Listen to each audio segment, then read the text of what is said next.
श्रीराम समर्थ सुप्रभातम. हिंदू जागृती न्यास आणि श्री घंटाळी मंदिर संस्थांच्या प्रभाते मनी या कार्यक्रमात अमृतापाध्येचा सस्नेह नमस्कार. श्री ब्रह्मचैतन्य महाराज गोंदवलेकर प्रवचने 21 डिसेंबर. भगवंत हा प्रपंचासाठी साधन बनवू नये.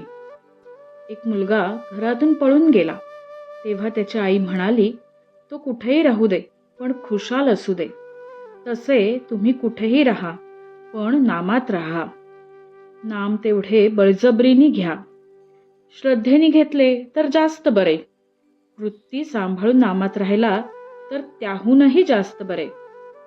वनस्पतीच्या पाल्याचा रस काढण्यासाठी काही पाल्यांमध्ये मध घालावा लागतो, काहींमध्ये दूध, तूप किंवा पाणी घालावे लागते. तसे भगवंताचे प्रेम लाभण्यासाठी आणि नामात गोडी उत्पन्न होण्यासाठी त्यामध्ये थोडी श्रद्धा घाला. मी ब्रह्म आहे या अनुभवात सुद्धा मीपणा आहे. नाम त्याच्याही पलीकडे आहे. म्हणून भगवंताच्या नामाचे सतत स्मरण ठेवावे. त्यामुळे प्रपंच सोपा जातो. नामाची सत्ता फार बलवत्तर आहे. जगात असे कोणतेही पाप नाही की जे नामासमोर राहू शकेल. नाम हे त्याच्या शत्रूलाही मदत करते तर ते आपल्याला मदत करेलच. रूपाचे ध्यान मनामध्ये आले नाही तरी नाम सोडू नये. सत्याला काही रूप दिल्याशिवाय आज आपल्याला त्याचे अनुसंधान ठेवता येत नाही. नाम हे त्याचे रूप आहे म्हणून नामाचे सतत अनुसंधान ठेवावे. भगवंताच्या नामात मोबदल्याची अपेक्षा नाही म्हणून ते अपूर्ण नाही. अडाणी लोकांना नाम घ्यायला सांगितले तर ते लगेच घेणे चालू करतात. परंतु विद्वान लोक मात्र नामाचे प्रेम असेल तरच मी नाम घेईन असं म्हणतात. विषयरूपी सापाचे विष उतरलेले नसल्याने भगवंताचे अमृतासारखे गोड नाम आपल्याला गोड लागत नाही. याकरता या क्षणापासूनच नाम घ्यायला सुरुवात करावी. आपण रामाचे व्हावे आणि त्याला जे आवडते ते करावे. रामाला जाणतेपणाने शरण न जाता नेणतेपणाने शरण जावे.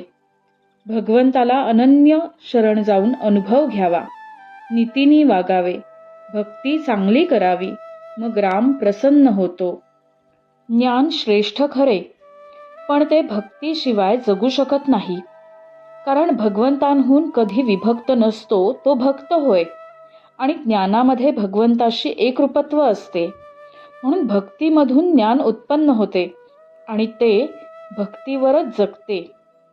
खरा भक्त ज्ञानीच असतो.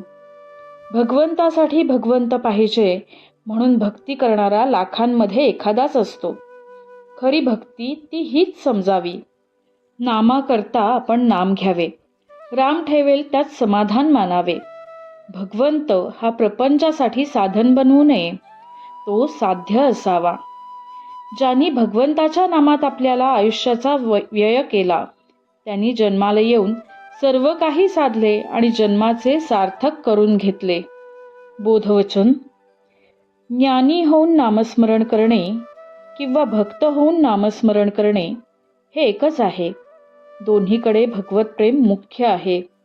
मंडळी, रामरायाचे आणि श्री घंटाळी देवीचे शुभाशीर्वाद तुमच्या सर्व कुटुंबावर अक्षुण्य राहोत ही प्रार्थना. जानकी जीवन स्मरण. जय जय राम.